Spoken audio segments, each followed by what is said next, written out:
She was still in the basement. It was 11:30 p.m. on a rainy Thursday night when Olivia, a 24-year-old nurse, finally finished her exhausting 12-hour shift at Crestwood Hospital. The night had been unusually quiet, yet Olivia felt a strange heaviness as she walked out into the cold parking lot. Her breath formed little clouds in the chilly air, and the distant rumble of thunder echoed across the sky. She got into her silver Honda Civic, started the engine, and began the long drive home. Her house was on the edge of the town, near the woods. Though locals always whispered strange stories about the forest road, vanishing cars, whispers in the trees, and an old mansion that appeared only at night, Olivia never gave them any thought. But tonight felt different. The rain intensified, pouring in sheets. Her wipers screeched, and the road ahead was barely visible. The headlights flickered as lightning struck nearby. Suddenly, Olivia's phone lost signal, and her GPS glitched. As she rounded a curve, a flash of white darted into the road. She slammed the brakes. A woman, soaked to the bone, stood there in a torn white nightgown. She looked like she had been running barefoot for miles. Her hair clung to her face, and blood dripped from her arms. She raised one trembling hand. "Help, please." "She's still in the basement," the woman whispered before collapsing. Terrified yet compassionate, Olivia got out and checked her pulse. It was faint but present. With no phone signal and no houses nearby, Olivia gently placed the woman in the back seat and drove forward, hoping to find help.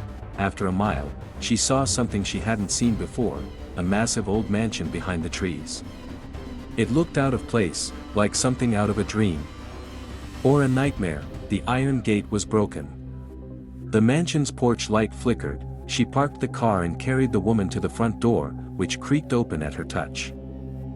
Inside, the air was freezing. The wooden floor groaned under her steps. The chandelier above was dusty, its crystals webbed. Faded portraits of unknown people stared at her from the walls. "Hello? Anybody home?" She called. No answer. Suddenly, the woman in her arms stirred and pointed weakly to a door under the staircase. "She's down there." Olivia hesitated. But something, curiosity, guilt, pushed her forward.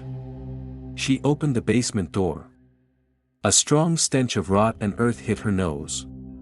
The staircase descended into darkness. She looked back. The woman was gone. Swallowing her fear, Olivia stepped down. The wooden steps creaked.